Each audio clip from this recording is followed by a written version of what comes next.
Bonjour, voici une recette de pâte à tarte sans gluten, dont la réalisation est bien moins compliquée que ce que l'on peut imaginer. Je vous explique comment faire maintenant. Il faut, pour recouvrir un moule à tarte de 26 cm de diamètre, 240 g de mélange de farine sans gluten.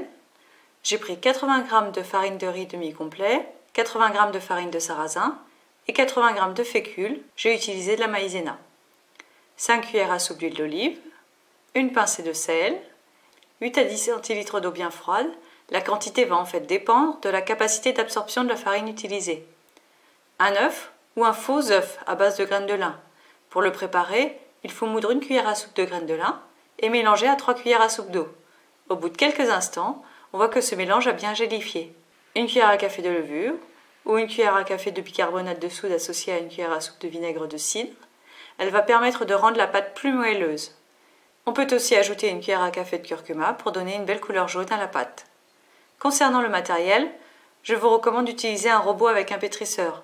Le robot n'a pas besoin d'être très puissant, il faut juste battre le temps que la pâte forme une boule. Avec les mains c'est possible aussi, mais la pâte colle beaucoup. Voici déjà quelques astuces avant de démarrer véritablement la recette.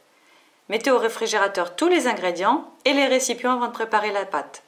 Elle se formera mieux dans un environnement bien froid. Certains blogs recommandent aussi d'émulsionner l'eau et l'huile d'olive avant de les intégrer à la pâte. Dans la cuve du robot, je verse les farines, le sel, la levure. J'ajoute l'huile d'olive, l'œuf et l'eau progressivement. Je mélange jusqu'à ce qu'une boule se forme. À ce moment-là, on rajoute encore un tout petit peu d'eau. Ainsi, la pâte sera moins friable à la cuisson. À ce moment-là, on peut encore mettre la pâte au frais jusqu'à 24 heures. Elle sera ensuite plus facile à étaler et elle craquera moins à la cuisson. Mais ce n'est pas obligatoire, j'ai déjà étalé la pâte dans la foulée et tout s'est bien passé. Car pour étaler la pâte, il y a aussi une astuce que je vous montre maintenant. Je prépare un rouleau, évidemment, une feuille de cuisson et du film plastique.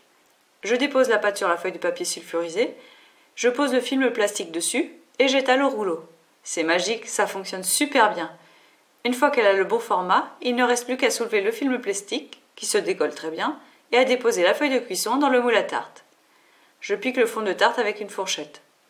Je vous recommande de cuire la pâte à blanc un moment, car elle sera bien plus croquante. Pour cela, je recouvre d'une autre feuille de papier cuisson, je recouvre de légumineuses et j'enfourne dans un four préchauffé à 175-180 degrés pour 10-15 minutes. Je dépose ensuite la garniture et je fais cuire 15-20 minutes supplémentaires. La garniture peut être salée ou sucrée. J'ai préparé cette quiche vegan aux oignons et aux champignons et cette tarte aux pommes toute simple et délicieuse. La pâte à tarte est très bonne, croustillante et elle a le bon goût du sarrasin associé à l'huile d'olive.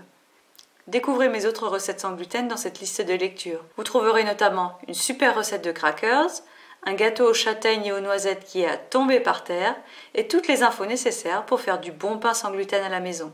À bientôt!